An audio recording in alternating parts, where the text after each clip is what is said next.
In this video, we're going to be looking at a dynamic reciprocal pattern. To begin with, you can break this pattern down into small chunks. So first, start in your starting position in your reciprocal gait. So that means you'll have one foot forward and the opposite hand forward. You're then going to stride up onto your step, and once you've landed, you're going to make sure you're in balance and you've controlled the landing, and then you can go into your second drive.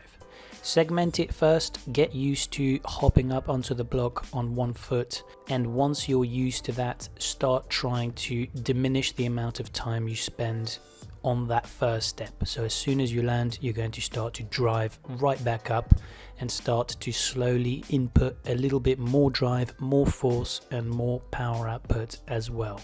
Of course, the reciprocal pattern means that this is the gait that you use when you walk and run, and you will continue to do so as you drive up. Try and imagine yourself going up the stairs as quick as possible. The only difference here, of course, is that you are going up one big step and then up again into another drive once you've landed.